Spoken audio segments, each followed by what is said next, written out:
It's been over 10 years since the case of Rilya Wilson cracked open the world of Florida's Department of Children and Families, pointing to many inefficiencies and leading the resignation of its chief at the time.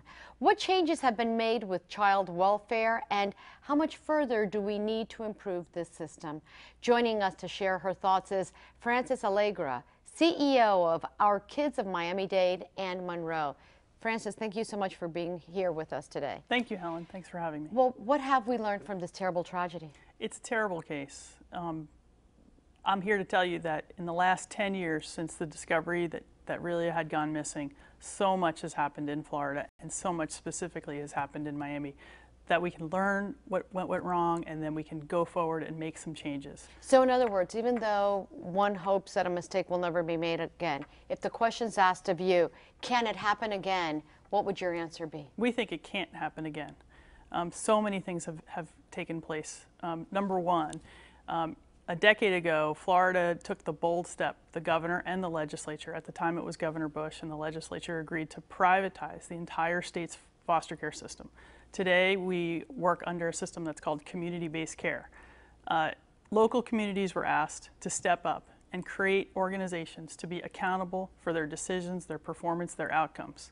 So in Miami, Our Kids was created.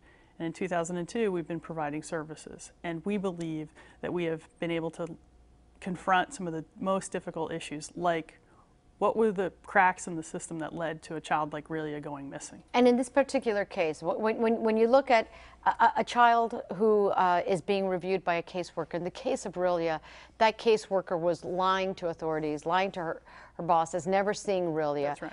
How can you avoid something from that happening again? Well, in 2005, we started to really look at that case because now we were in charge, now we were responsible. We said, okay, what can we do better? Some of the best thinkers, leaders in this community came together and said, we can help.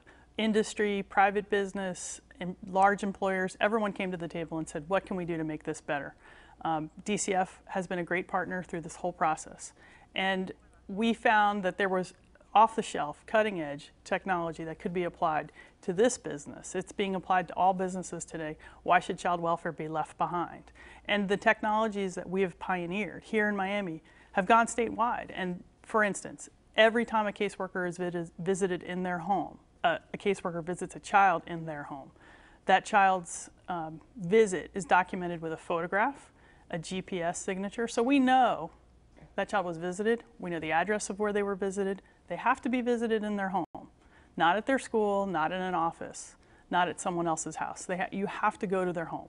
So now we know where the visit took place, how long the visit took place for, who was present, and how is the child doing. And we have a photograph that tells us that, in fact, that is that child. What kind of, from the tragedy of Rilya Wilson, what have you learned about screening caregivers?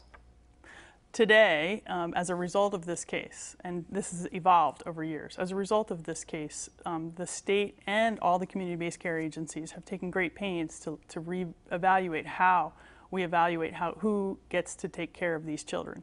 In this case, there was a lot done wrong. There was a lot done, a lot of protocols were not in place. A lot of protocols were missed. And in this case, today, things are done better, especially around the issue of missing children.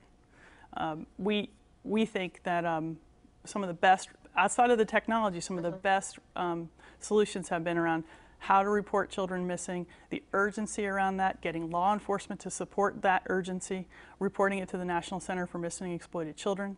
You know, at the time that Rilya went missing, there were 250 children missing in Miami. Shocking, 250 kids from the foster care system in Miami missing. And that was something that brought to light, there's this issue of missing children.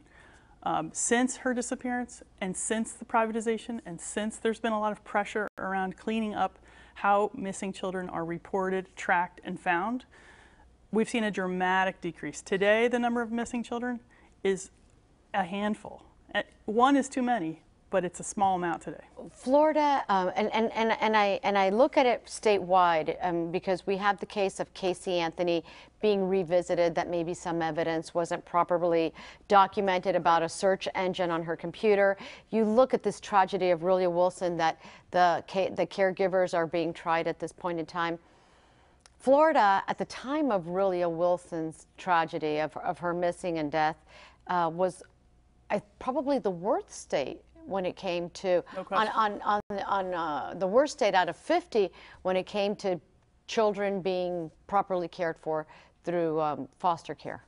Florida, at that time, a decade ago, was easily considered the worst place to be in foster care. Miami was probably the worst place to be in foster care. There was no accountability, no rigor, no controls. It was a mess. Today, Florida and Miami, how Florida performs depends greatly on the large urban areas because we have so much percentage of the business. Today, in a recent study, independent study, Florida was ranked 4th best in the nation. It's called the Right for Kids ranking. It's incredible. Florida is the largest state to reach so high. So again, we look back and think, well, how did that happen? It didn't happen by accident. It happened because of the transformation that is community-based care, the partnership with DCF, the community's willingness to take ownership for mistakes and learn from those mistakes. That's absolutely outstanding. It's such a good story. It's so sad that it took a tragedy for that to come out. But thank you so much, Frances Allegra. Thank you. Thanks for joining us today.